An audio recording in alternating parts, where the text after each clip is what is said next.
We were discussing the sites of action acetylcholine. Acetylcholine का agonist जो होता है वो सक्सिनाइल कोलिन है। सक्सिनाइल कोलिन क्या करता है, एसिटाइल कोलिन के ही रिसेप्टर्स के ऊपर, यहाँ पे एसिटाइल कोलिन के रिसेप्टर्स के ऊपर ही आके अटैच हो जाता है, और इतनी देर के लिए अटैच होता है कि वो पक्का इसको सोडियम के इनफ्लक्स को कॉन्टीन्यूस रखता है और डीपोलराइज्ड स्टेट कॉन्टीन्यूस हो जाती है।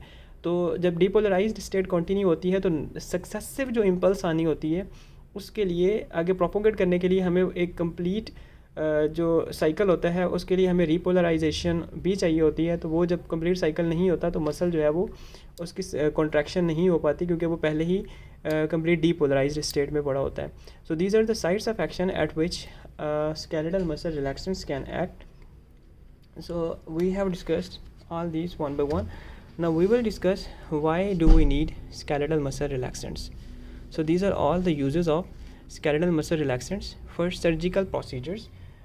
When we are performing surgical procedures, we will need skeletal muscle relaxants, especially when we are performing abdominal surgeries or intrathoracic surgeries. So we need to retract the skeletal muscle. So it is easy to retract the skeletal muscle if these are in the relaxed state.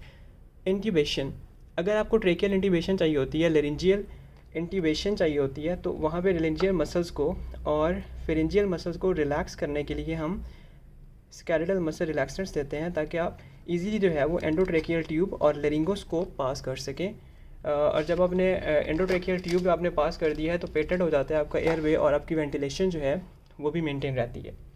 उसके बाद आती है control of ventilation.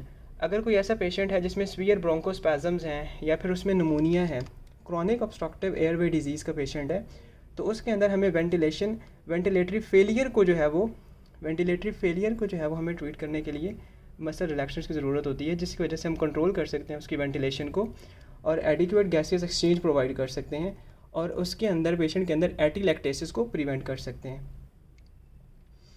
उसके बाद है treatment of कन्वोलियन। कन्वोलियन की treatment के लिए हम कभी कभी जो है वो सक्सिनल कोलिन को यूज़ करते हैं, जो एटीन्यूएट करती है peripheral motor manifestation of the convulsions. Centrally act नहीं कर सकते ये।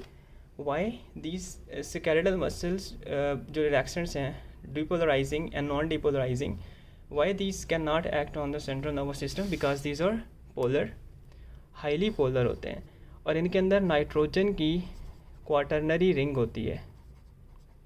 इस क्वाटर्नरी रिंग की वजह से they cannot cross the lipid membranes readily and they do not enter the central nervous system, so they do not act on the central nervous system. So that's why these are peripherally acting, only act on the NMJ blocking agents, neuromuscular blocking agents. So now we will discuss one by one all these non-depolarizing and depolarizing. So this is all about the introduction. Thank you so much.